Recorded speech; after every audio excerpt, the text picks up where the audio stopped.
Good morning. So the Northeast got blanketed with snow. This afternoon, New England will be blanketed by the Denver defense. But let's pray to God that Denver can score. Hey, it's great to be with you guys, and I see a lot of orange out there. I hope you have a good afternoon. As Bob said in our series of heroes, Jesus says to everyone those two words from Matthew 9:9. The same thing he said to Matthew, he says to every one of us. He looks us in the eye and he says, "Follow me." The question is, what does that translate into? What specifically should we do to follow him? In Ephesians 4, starting in verse 11, we're going to jump right into that. It says, "It was he who gave some to be apostles, some to be prophets, some to be evangelists, some to be pastors and teachers." And by the way, just want you to know that in the cell groups, you get to practice doing all 5 of those together. Then it says, to prepare God's people for works of service. Do you hear that? You are to be prepared to do works of service. Everyone in this room. It doesn't leave anybody out. It doesn't say some. It says all. And here's what happens when we all do this. So that the body of Christ may be built up until we all reach unity in the faith and in the knowledge of the Son of God and become mature, attaining to the whole measure of the fullness of Christ. So what's intended to happen in the church is we all work together to serve one another, and that's how we all grow. Now, the word works means an activity, a deed, a task, or a job. Many people don't know this, but a church like this of any size is dependent on the volunteers that makes the church work. And so the ushers that come in, when you come in and you're greeted by the greeters and the ushers, they're all volunteers. The worship band that's playing here, they're all volunteers except for Tim, because we need him to lead it. The people that work in the children's ministry, the people that work on the grounds, they're all volunteers. And we work together so that God can be glorified and the kingdom can be advanced through us. You just don't show up and the show happens. Now, service means ministry. The English Standard Version says in Ephesians 4 for ministry. And ministry means that whatever we do to serve, it's a part of the ministry of the whole. There's no place that a volunteer serves that doesn't make a difference in the ministry of the whole. It changes the world together. And you know what? You have particular gifts. You have a story. Everyone in this room comes from a different background. You have different experiences, and you have very unique talents, everyone. So tell the neighbor next to you, you have something to offer. That doesn't leave anyone out.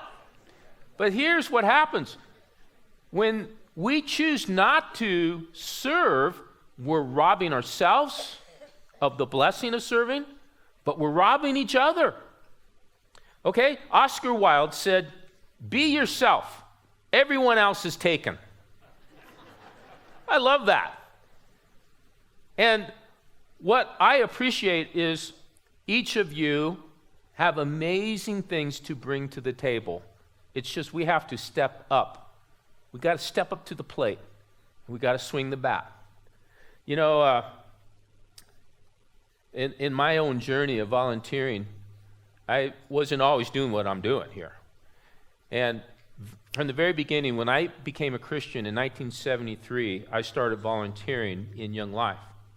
But then in 1984, I left Young Life staff I was working in North Jeffco in the Wheat Ridge, Arvada area.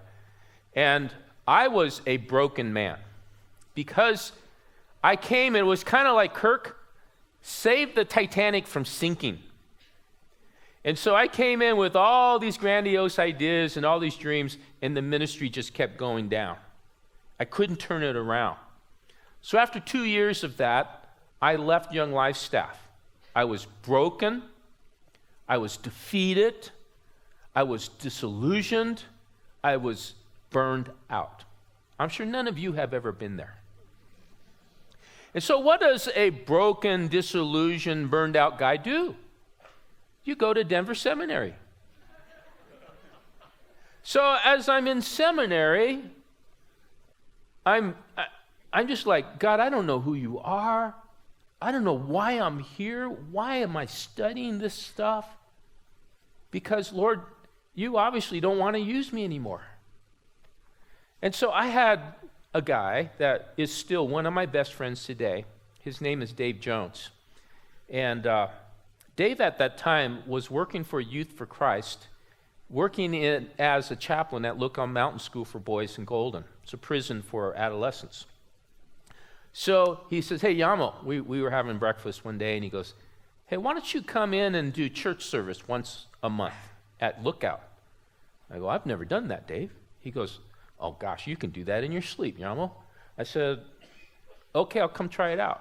I remember that first Sunday, and he doesn't even come with me. He just says, just go in that building. They'll show you where to go and do the service. So I go, and I see these guys. They're in handcuffs and shackles. And they're walking in there, and they got their do-rags on and their bandanas and their tattoos, and they're looking at me like, what's up with the little Asian guy? And so I'm playing my guitar, and I'm singing songs, and I'm just ready to be jumped any minute by these guys. And as I'm playing, no one's singing, I'm going, Lord, this is really uncomfortable. And then finally I gave them the message. It just kind of dribbled out of my mouth in total intimidation. But afterwards, Dave goes, what'd you think? I go, oh, I don't know. I guess it went okay. And I'll come back next month. So I kept going back once a month. And I started to get to know some of the guys by doing that, by just regularly being there. So Dave, he is a master of a spiritual gift that I call sanctified manipulation. It's the name of my fantasy football team, by the way. And we were in last place this year, proud to say. But Dave said, hey, there's a cottage here that needs somebody to do Bible study. Would you like to do that once a week? I said, well, I'm not doing anything else. I might as well. So I started going in once a week. Now, the first time I went, those guys didn't know me. And I went in, and the person that was working there said, well, you go in that back room over there, and I'll tell the guys. So I go back there, and I'm waiting. One guy comes. So him and I sit down, and we're starting to study the Gospels together, talking to him about Jesus. And I left there, and I just kind of thought, Lord, nobody knows what I'm doing here. This is like a ministry that nobody knows about, and most people don't care about it. But I thought, Lord, if one guy comes, I'll keep going. That's really what I came to the conclusion there. So I kept going back. And eventually he brought one other guy. And that guy gave his life to Jesus. And then they brought a couple other guys. And those guys eventually gave their lives to Jesus. I just started seeing these guys coming from incredibly broken backgrounds, and they started giving their lives to Christ. And so Dave then goes, hey, Yamo, since you're in seminary, why don't you go on part-time staff with Youth for Christ? You can raise some support, work 20 hours a week, being on staff. I said, well, I can do that. So I did that. And I just got deeper and deeper into the ministry, because what was happening was by just stepping in and just starting somewhere, the Lord started opening up more doors for me. I remember, this was a great memory, a couple young guys that became Christians, they said, hey, chaplain, we can get a pass to get out, and we want to get baptized. And they said, we want to get baptized in the mountains somewhere. And this was like late spring, early summer. I said, okay. So I'm thinking, well, let's go up to St. Mary's Glacier. There's a lake right below it. Not really thinking about what I was doing. And so we go there, and the two guys there go, okay, you guys put your swimsuit. They had their swimsuits on and T-shirt. I said, take your shirt off. We'll go in here. So I take my pants down. I have my gym shorts underneath, and I have a T-shirt on. I step into that water. I went, oh my gosh! I go, hurry, hurry, hurry! They jump in. Back in the name of Jesus, get out, get out! Back in the name of Jesus, get out! And I go running out. The quickest baptism I think has ever happened in the history of the church. But what happened was I kept going because serving flows from the heart. And Galatians 5:13 says, for you were called to freedom, brothers, only do not use your freedom as an opportunity for the flesh, but through love serve one another. I never, ever envisioned that one day I would be working in a prison for young boys and I would fall in love with those guys. And it's interesting that as they saw me continually come in and serve them, some of those guys would have taken a bullet for me. I remember this one time I had to confront a guy that was acting out. And he stood up and, he was wanting to go fisticuffs with little old me.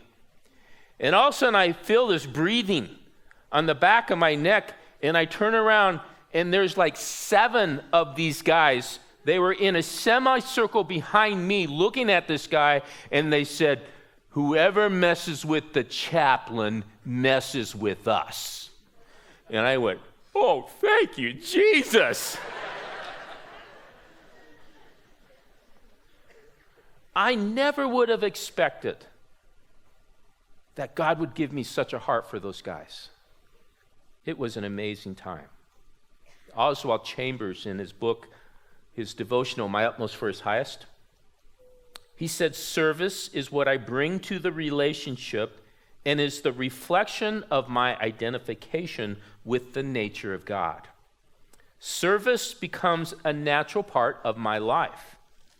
God brings me into the proper relationship with himself so that I can understand his call, and then I serve him on my own out of a motivation of absolute love.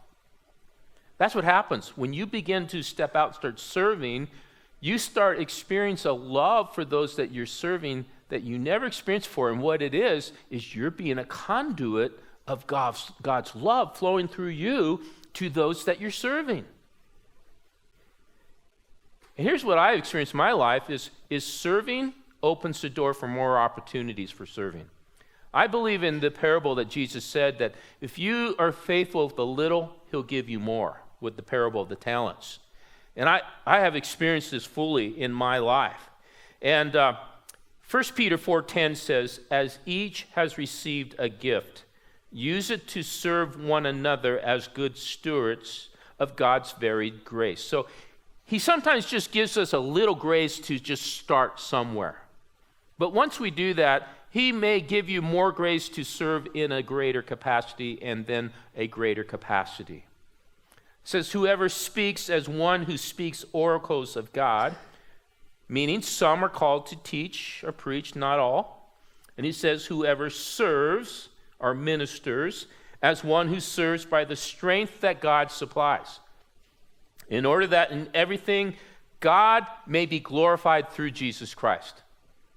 You see, when we all serve together, what happens is ultimately, corporately, we glorify Christ together. And that's what happens when the church is literally released in a way that people within the church start hearing and understanding that we're all called to serve. We all have a place. We all have a purpose. We all have different gifts and abilities, and God has a particular destiny and a path for you to follow as you follow Jesus. That's a great thing. You know, one of the guys that has really been a model of this to me is Corey Sandro. Corey is the pastor of the Vineyard Church in Canyon City. So when Jane and I were there, just about 4 years into the ministry, just a small church then, this redheaded guy comes in, and we get together and we have coffee. And then he says, "Hey, Kirk, Julie and I would love to help in any way." And this is the words he said: "Where do you want us to help?" You know, for a pastor, that is like words of gold. And so I kind of was testing him a little bit because I didn't know him real well. And I said, "Well, you know where we really need help is in children's ministry." And I knew that he would have a heart for that because they had little kids at the time. And he said, "Julie and I will be there next week." Sure enough, the next weekend I went downstairs where our children's church was, and there he was. Him and Julia, they were taking the class, and they were teaching, and he did it faithfully. Whenever they were supposed to be there, they were there, and they did it to their best abilities. I loved his heart. But then the church kept growing, and eventually we needed to hire an associate pastor for me. So it was pretty obvious that Corey was the guy. He was willing to give up over 50% of his salary to serve in the church. And he came on staff, and we got together for coffee again. And again, he says to me, "Kirk, what do you want me to do?" I said, "You know, Corey, where we're really hurting is we need someone, a champion for our youth. We want to build up our youth department." Part of that was selfishness because Wade, our oldest son, was coming into middle school and high school. And so he goes, "Man," I loved what he said. That wasn't on my radar, but Kirk, I'll do whatever you want me to do." That's a servant's heart.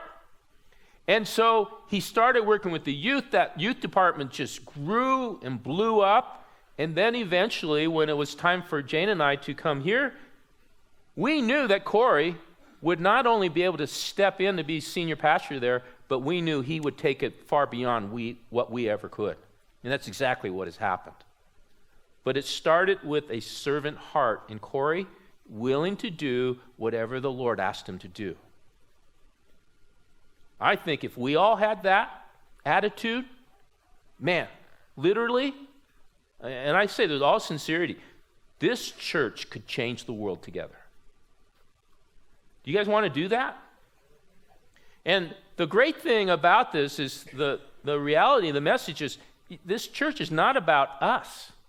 This church is about God training and equipping us, drawing us closer to Christ, and then releasing us and sending us to do the things He's called us to do. That's interesting that volunteerism in the U.S. is impacted a lot by our culture. The Bureau of Labor actually said that the age group that has the highest percentage of volunteerism is 35 to 44. And what they said was that's primarily because that's the age group that parents have children in school and they're willing to volunteer in the school. But we're all impacted by our generation. Now, if you were born between 1946 and 1964, raise your hand because we're the baby boomers. Raise your hands. There's a number of us in here, okay? Baby boomers are graying. Baby boomers are growing. But baby boomers were raised in the generation that were kind of raised without needing to go without. Our parents may have grown up in the Depression or a little later, post-World War II, and we had everything we wanted a lot of times. But they found that this generation is used to working together. They're being ingrained with teamwork. And so there is a high degree of volunteerism of the baby boomers. And here's the good thing. A number of baby boomers are approaching retirement or have retired. Now, if you have had the blessing of God providing for you that you've been able to retire, raise your hand. Now look around the room. There's a number of people here. And here's the deal that I think. If you hear this message and you respond to it as God's speaking to you, I believe your retirement years can and should be the best years of your life. Because this is the opportunity. It's not because you're not working, but it's because you have the opportunity to do whatever God says for you to do. And as you step into that and you volunteer, what will happen is you will experience purpose, eternal purpose. During this period of your life, you will be able to see God use you to change more lives than you probably ever have experienced because of the challenges of raising a family and working full time. Man, go for it. This is the time. Now, after I was thinking about this, there's a couple guys in this church, Glenn Kimbrough and Tim Brady. Glenn's a little older than the baby boomers, but don't tell him I said that. But you know what these guys do? They volunteer a lot of time to go to Delta Correctional Facility, and they lead the Kairos ministry there. And I think there's some other guys that help them. They love doing it because they are seeing men in prison give their lives to Christ and start following him. And I believe that the best way for us to reform guys and women that have gotten into trouble is to lead them to Jesus. Glenn says if any of you would like information about working with Kairos, to contact him, let us know, and we'll give you his phone number, and you can get a hold of him, and you can check it out. Maybe go visit Kairos. Go to a Kairos graduation service sometime. Man, it'll rock you to hear their testimonies. Now, after that, we have the Gen Xers. These are folks born between 61 and 79. Raise your hand if you're in that category. Some of you have 2 hands raised. Gen Xers, interesting group. These are when the boomers start having kids, children of their own, and you're kind of raised to be skeptical by nature. And some of you may have had the message from your parents, don't go to any organization and work for them unless they pay you. Because you always want to get something out of it. And growing up in the 80s and in the 90s, those were the good days. The economy was growing, and then we had the introduction of .com, e-commerce, email, e-dating, free overnight shipping. I mean, we're just not used to wait for anything. That everything comes at the snap of a finger. Gen X's are also known to be latchkey kids because their parents want their kids to have everything they should, so both parents work full-time, and it makes it difficult for the kids as they come home. They have to take care of themselves, so they become very independent. So they obviously want to volunteer in a way that is hassle-free. They don't want any strings attached. They want to make sure that this isn't going to cost them too much. Now, we have a couple in this church that are kind of the antithesis of this. They're not like that, Robbie and Natasha. Robbie and Natasha, they lead a group that helps families that are blending, they're getting married and blending their families together of kids from both marriages. And Robbie and Natasha say they love doing that because God's using them to strengthen them, equip, and help families to grow and to help families to grow in their life in Christ. And it helps them to grow in the process. God bless Natasha and Robbie. You guys are awesome. Natasha's also awesome because she's half Japanese. But then we have the millennials, the Gen Yers. I was thinking, what next generation is Generation Z? What happens after that? No more kids. Maybe Jesus will come then. These were those born after 1982. Raise your hands if you're in this group. There's a lot of you. Here's what your generation, for those who raise your hands, here's what you're known for. You're the generation where everybody gets a trophy.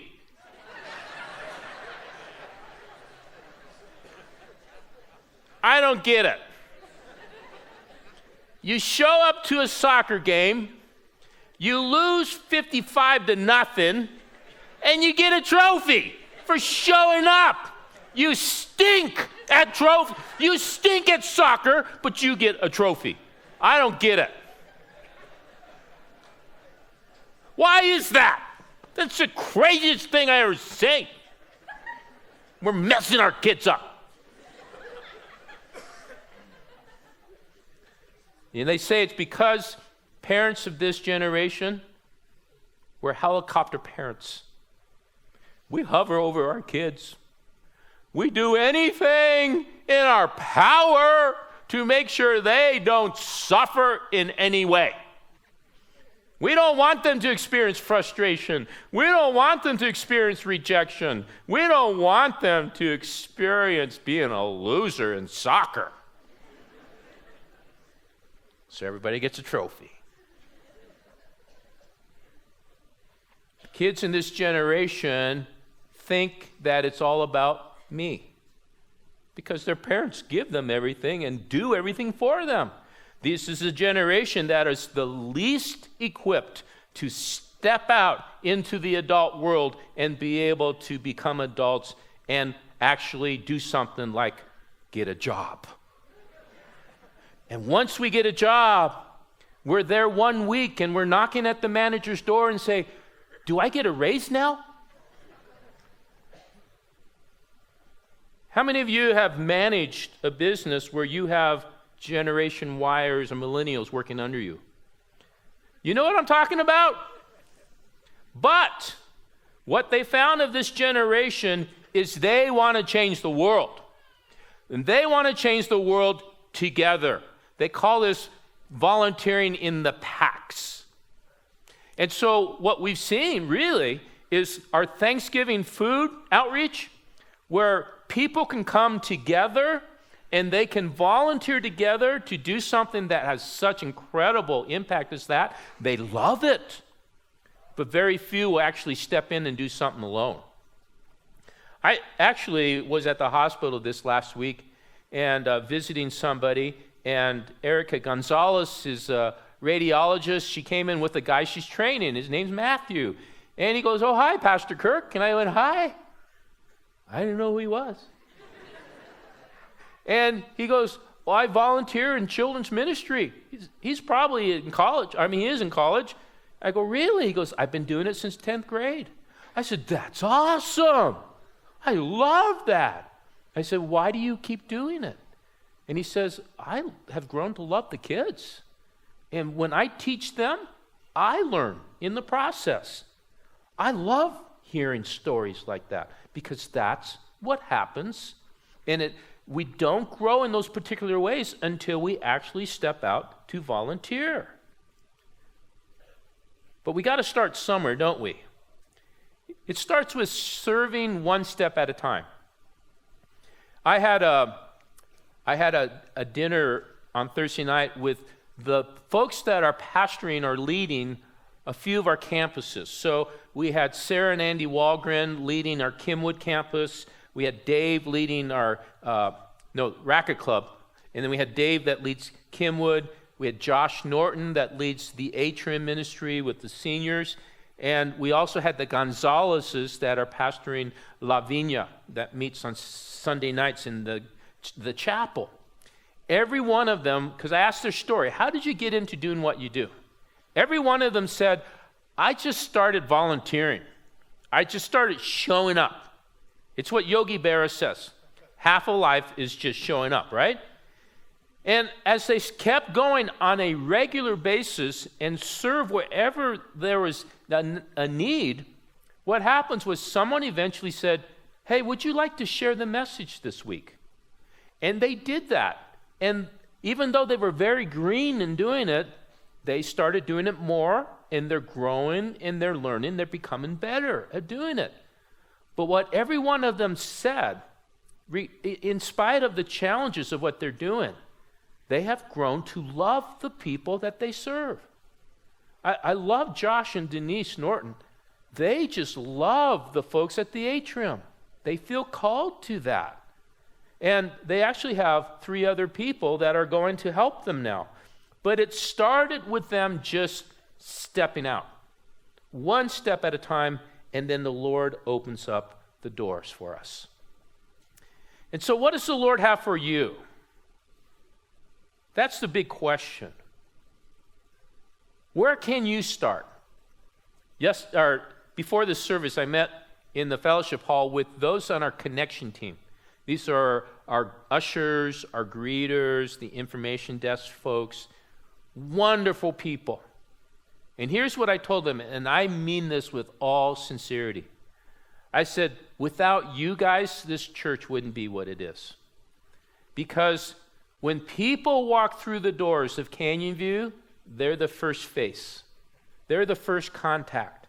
And so those wonderful people that smile and say welcome, hand out a bulletin, help them to find the children's ministry if they have children. Those guys are making a huge impact on people coming, and some of them may be coming not knowing Jesus yet. I have a Gateway class that we'll let you guys know about coming in April. But Gateway is where new people come and hear about the vision and the direction of the church. And I always ask, what brought you to Canyon View and what keeps you coming back? And the majority of the people said, I have never found as friendly of a church as Canyon View. And it starts with the greeters and the ushers. Amazing. What does the Lord have for you? Not everyone can be on the worship team. If I was on the worship team, you would not come back. These folks are incredibly gifted at what they do, and we're thankful for them, aren't we?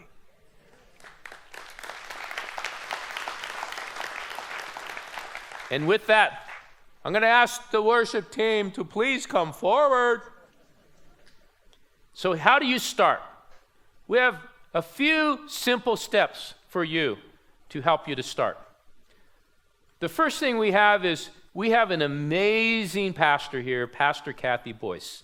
I'm going to show you her picture there. Look at that beautiful woman. Kathy just bleeds. I mean, she has such a passion to help people to get in their place of where their heart is and where they can serve the most. And so I would just encourage you to pray. If the Lord's telling you to do this, to call the church and ask for Pastor Kathy. She'll interview you, she'll help you, and she'll direct you to the ministry that floats your boat or scratches you where you itch. Okay? The next thing is to ask yourself, what is your passion? If you love kids, if you love children, I would encourage you to talk to our children's ministry folks and say, I'd like to try, I just want to experiment. I want to see what it's like to do Sunday school with the kids. And we have a couple of amazing women that are pastors of that. We have Pastor Jerry that heads up the children's ministry. And if you like babies, if you like toddlers, then we have Shannon that helps with that. And these women would love to help you to get connected. in helping with the children's ministry, and we always need more. Now, here's the thing. This is something I'm going to throw out there for you guys. One of the things we want, we're trying an experiment through this Transform series. We're going to have a number of groups that meet here in the classrooms of the church during the Transform series, during those 7 weeks. We want to make it accessible for anyone with children to be able to come on Wednesdays, go through a group, and have their kids be taught the same material that you're learning as you're here together as a family. We come together, worship corporately in the auditorium, and then we have a short message on that topic, and then you go off and discuss it in your groups. So, if you would like to make a commitment during those 7 weeks saying, I'm going to a Transform group on another night, but I would like to help on Wednesday night and serve the kids and teach the kids to make it available for other parents to be able to come to Transformed. Man, what an amazing impact you will make on those kids and those families for being able to do that. Consider doing that and talk to Kathy, talk to Jerry or Shannon. Now, here's another thing. As I look across this room, I know there's some of you that, well, I can't teach. I mean, if I get in a room of kids, they're going to tie me up and duct tape me to the wall. But you know what? I can swing a hammer. I can fix things. I can paint. You know what? We need help in these facilities. If you would like to help with that, talk to Joel Butterfield. Look at that good-looking guy there. Joel will help you, and he can help you to see the things that need to be done around the building. This can be done on your own time whenever you're free, and Joel will help you with that. Similar to this, some of you like doing things outside. So when it snows here once a year, you can help us shovel the walks. But some of you have green thumbs, and you like gardening, and you want to do gardening as a ministry. Oh man, you got to talk to Rick Carnegie. The things that they're doing in the garden ministry is unbelievable, and I think we're only scratching the surface of amazing things that God's going to break forth. So there's Rick Carnegie. He would love to talk to you. Maybe you just want to help mow the lawns. You guys notice how much lawn is out there? And so maybe you could help with that. What's your passion? That's the main thing. Is the thing you like to do, go volunteer in that area in the church, and what you'll experience is incredible blessings and joy from doing that. The last thing that you can do is, doggone it, get in a cell group during this Transform series. This is going to be so awesome. I don't want you guys to miss out on this. And I know it's scary for people. You might sign up and someone calls you, and you know what? That fear comes and you don't answer the phone. Or you don't call them back.